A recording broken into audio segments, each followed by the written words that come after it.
BC కులగణన, SC వర్గీకరణ నివేదికలు అసెంబ్లీ వేదికగా చర్చించే నేపథ్యంలో మనతో ప్రభుత్వ విప్ బీర్ల ఐలయ్య ఉన్నారు. వారిని అడిగి తెలుసుకుందాం, వారిని మాట్లాడించే ప్రయత్నం చేద్దాం. చెప్పండి ఐలయ్య గారు, బీసీ కులగణన మీద విపక్షాలు ఏకంగా ఒంటికాలపై లేచి విమర్శలు చేస్తున్నాయి. అలాగే మీ పార్టీకి సంబంధించిన ఎమ్మెల్సీ, మీ పార్టీ మద్దతు గెలిచిన ఎమ్మెల్సీ కూడా దీన్ని తప్పుపడుతున్న పరిస్థితి. ఎట్లా చూస్తారు ఇవి? ఇలా బీసీల నుంచి ఎస్టీ ఎస్సీల నుంచి వస్తున్న ఆదాయం చూసి ఒరవలేక వాళ్ళు చేయలేనటువంటి పనిని మా గౌరవ ముఖ్యమంత్రి, మా మంత్రులు సమర్థవంతంగా ఈ కులగణన చేసి ఇలా ప్రత్యేక సమావేశం ఏర్పాటు చేసి అందరు ఎమ్మెల్యేలు ఇక్కడ ప్రతిపక్షాలతో కూడా చర్చించి దీని మీద నివేదికను కేంద్రానికి పంపాలని ఒక మంచి ఆలోచనతో ముందుకెళ్తుంటే దీన్ని చూసి ఓర్వలేక బీఆర్ఎస్ పార్టీ చాతగానితనంగా విమర్శలు చేస్తుంది. మరి గత 90-95 సంవత్సరాల నుంచి జరిగినటువంటి కులగణన ఇలా మా భావి ప్రధాని రాహుల్ గాంధీ గారి ఒక మంచి ఆలోచన ఏదైతే కన్యాకుమారి నుంచి కాశ్మీర్ వరకు భారత్ జోడో యాత్ర ద్వారా పాదయాత్ర చేసినటువంటి మా రాహుల్ గాంధీ గారు అన్ని విషయాలు తెలుసుకొని ఏదైతే పేదలు, నిరుపేదలు, కులస్తులు అన్ని కులాల వాళ్ళు మేమెంతో మాకంత వాటా ఈ భారతదేశంలో రావాలనే ఒక ముఖ్య ఉద్దేశంతో ఈ కులగణన చేసిండు. తెలంగాణలో ప్రజాపాలన వచ్చిన తర్వాత మా గౌరవ ముఖ్యమంత్రి రేవంత్ రెడ్డి గారి నాయకత్వాన కులగణన 50 రోజులలో 1,00,000 మంది అధికారులతోటి సమగ్రంగా నిర్వహించి ఆ నివేదిక అసెంబ్లీలో చర్చించి రేపు కేంద్రానికి నివేదిక పంపే సమయంలో ఈ టీఆర్ఎస్ బీజేపీ ఆడుతున్న నాటకాలు. మరి గతంలో ఉన్నటువంటి బీసీలను అనగదొక్కింది బీఆర్ఎస్ పార్టీ. 2019 స్థానిక సంస్థ ఎలక్షన్లో బీసీలకు 34% రిజర్వేషన్ ఉంటే దాన్ని 24% కుదించి ఎంతోమంది బీసీలు రాజకీయంగా ఎదగకుండా ఇలా చేసిన. అయితే గతంలో బీఆర్ఎస్ ప్రభుత్వం చేసిన సకల కుటుంబ సర్వేకు ఈ కులగణన సర్వేకు ఏంటి పొంతన, ఎట్లా చూడవచ్చు? నేను ఒకటి అడుగుతున్నా, మరి తెలంగాణ ప్రజలు దీన్ని గమనిస్తున్నారు. గతంలో కేసీఆర్ నిర్వహించినటువంటి సమగ్ర కుల సర్వే ఎక్కడుంది? ఎవరికైనా బయట పెట్టిరా? కనీసం అసెంబ్లీలో చర్చించిరా? అది ఫామ్ హౌస్కే పరిమితమైంది, అది అటకెక్కించడం వరకే పరిమితమైంది. ఏదైతే మాజీ ముఖ్యమంత్రి కేసీఆర్ గారు ఆయన పరిధిలో ఉంచుకొని ఏ కులం ఎంత అని చెప్పి కులాలకు గొర్రెలు, బర్రెలు, చేపలు, తాళ్ళన్నది తప్ప ఇవాళ విద్యాపరంగా, ఉపాధి పరంగా, రాజకీయ పరంగా, ఉపాధి పరంగా ఎక్కడ కూడా ఆ ఆలోచన చేయలేదు.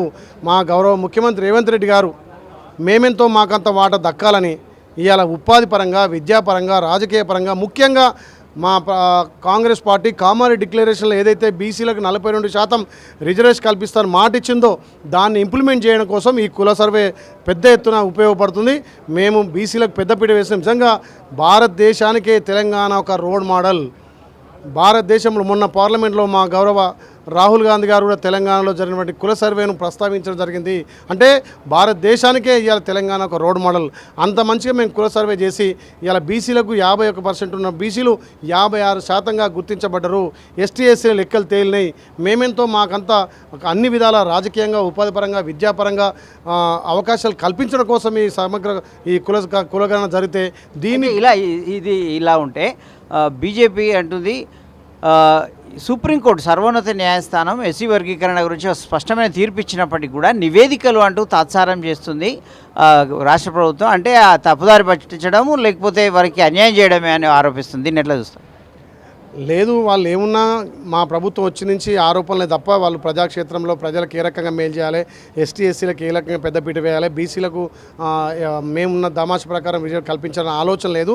మా ప్రభుత్వం కృతజ్ఞతతోటి ఇవాళ బీసీ ఏది లెక్కల మీద కానీ, కులగణన మీద కానీ, ఎస్టీ ఎస్సీల వర్గీకరణ మేము చేస్తుంటే దాన్ని చీర్నించుకోలేక మీరు గతంలో కేంద్రంలో అధికారం బీజేపీ ఉంది, మరి ఎందుకు చేయలేకపోయింది? మరి ఇక్కడ బీఆర్ఎస్ పార్టీ 10 ఏళ్ళ అధికారం ఉంది, ఎందుకు బీసీ లెక్కలు తేలేకపోయింది? మేము గత 1931 తర్వాత బ్రిటిష్ కాలంలో జరిగిన సమగ్ర కుల సర్వే తప్ప మళ్ళీ ఇలా మా ప్రభుత్వం కాంగ్రెస్ పార్టీ కదా బీసీ కులగణన చేసి ఇలా అన్ని సామాజికంగా, ఆర్థికంగా, రాజకీయంగా అవకాశాలు కల్పించాలని చెప్పి మా ప్రభుత్వం బీసీలకు పెద్దపీట వేస్తుంటే దీన్ని జీర్ణించుకోలేక ఇవాళ టీఆర్ఎస్ వాళ్ళు బీజేపీ కూడా బలుపుకొని ఆడుతున్న డ్రామాలు తప్ప ఇంకొకటి లేదు. తెలంగాణ ప్రజలు దీన్ని గమనిస్తున్నారు. మా ప్రభుత్వం కృతజ్ఞతతోటి ఏదైతే కామన్ డిక్లరేషన్ ఇంప్లిమెంట్ చేయడం కోసం ముందుకు పోతాం. చివరిగా ఈ ఎమ్మెల్యేల భేటీ ఏంటి, దానిపైన ఇంత దుమారం ఎందుకు లేస్తుంది? పార్టీలో ఏమైనా అంతర్గత సమస్యలు ఉన్నాయా? ఏమనుకుంటున్నారు పార్టీలో? మీరు తెలంగాణలో ఒక గమనించాలి, ప్రజాపాలన వచ్చిన రెండో రోజు నుంచే బీఆర్ఎస్ బీజేపీ ఆడుతున్నటువంటి డ్రామాలు కుట్రలో భాగంగా మొన్న రాజ్యసభ అనే ఒక తప్పుడు నివేదికలు వాళ్ళ పింక్ మీడియాల ద్వారా వాళ్ళ సోషల్ మీడియా ద్వారా ప్రచారం చేస్తూ తప్ప దీనికి ఒకటే నేను చెప్పదలుచుకున్నా, మీ డొల్లతనం బయటపడ్డది. ఆ రోజు నేను నా నియోజకవర్గంలో ఒక మైనార్టీ పెళ్లిలో నేను 100 మందితో కార్యకర్తలతో నేను నా నియోజకవర్గం ఉంటే బీగ్లైలో కూడా సమావేశాలకు పోయిండు హాజరైండి అని చెప్పి మాట్లాడే దాంట్లో మీ డొల్లతనం బయటపడ్డది. అక్కడ అనిరుద్ రెడ్డి అనే ఎమ్మెల్యే గారు వాళ్ళ సహచార ఎమ్మెల్యేలతోటి ఒక హోటల్లో డిన్నర్ చేసుకుంటూ వాళ్ళ నియోజకవర్గాల అభివృద్ధి కోసం వాళ్ళు మాట్లాడుకుంటారు తప్ప ప్రభుత్వం మీద కానీ ఇక్కడ మా గౌరవ ముఖ్యమంత్రి అదేవిధంగా మంత్రుల మీద ఎలాంటి అభిప్రాయాలు కానీ భిన్నాభిప్రాయాలు లేవు. సొంత పార్టీ ఎమ్మెల్యేలకు తను కూర్చొని లంచ్ చేస్తే కూడా మీరు తప్పుపడితే ఆ బీఆర్ఎస్ వాళ్ళకు అన్ని పచ్చకామెలు వచ్చిన లోకంతా పచ్చగా ఉన్నట్టుగా మీ పార్టీలో లుకలుకుండి మీ పార్టీలో ప్రజాస్వామ్యం లేకనేగా మీ 10 మంది బయటకు వెళ్ళింది. దాన్ని జీర్ణించుకోలేక మా పార్టీలో రాసేబేట అని చెప్పి ఇదని వాళ్ళ మీడియా వాళ్ళ పింక్ మీడియా ద్వారా ప్రచారం చేస్తుంది తప్ప ఎక్కడ కూడా మా ప్రభుత్వంలో అలాంటిది లేదు. మా ఎమ్మెల్యేలు అంతా కలిసికట్టుగా మా గౌరవ ముఖ్యమంత్రి రేవంత్ రెడ్డి గారి నాయకత్వాన ఆయన పరిపాలనలో మా నియోజకవర్గాలు మంచిగా అభివృద్ధి చేసుకుంటాం. ఏదంటే మేము ఇందులో ప్రధానంగా మంత్రి పొంగులేటి శ్రీనివాసరెడ్డి పేరును ప్రస్తావిస్తున్నారు. ఎందుకు వాటి మీద అసంతృప్తితోటే సమావేశమయ్యారు అనే రూమర్స్ వస్తున్నాయి. ఎట్లా లేదు, అలాంటిది మా పొంగులేటి శ్రీనివాసరెడ్డి గారు అందరికీ రెవెన్యూ శాఖ పరంగా కానీ అందరికీ మంచి అవకాశం ఇచ్చి ఎప్పుడు తమ్ముడు 8 నియోజకవర్గాలు అని అడిగే వ్యక్తిగా ఒక మంచి నాయకుడు. అలాంటి నాయకుడి మీద అబాండాలు వేయడం నిజంగా కూడా ఈ బీఆర్ఎస్ పార్టీ కుతంత్రాలు తప్ప అందరికీ పొంగులేటి శ్రీనివాసరెడ్డి కానీ మిగతా మంత్రులు కానీ మా ముఖ్యమంత్రి కానీ అందరికి సమయం ఇచ్చి నిజంగా అన్నదమ్ములకు కలిసి ప్రజాపాలన నిర్వహిస్తుంటే మా మధ్యలో విభేదాలు సృష్టించాలని తప్ప ఈ వేరే ఒకటి లేదు. అందరం కలిసికట్టుగా పనిచేస్తున్నాం. ఇది మొత్తం మీద కులగణన విషయంలో కాంగ్రెస్ పార్టీకి ఉన్న చిత్తశుద్ధిని ఎవరు శంకించలేరు. ఇది దేశానికే రోల్ మోడల్ కాబోతుంది.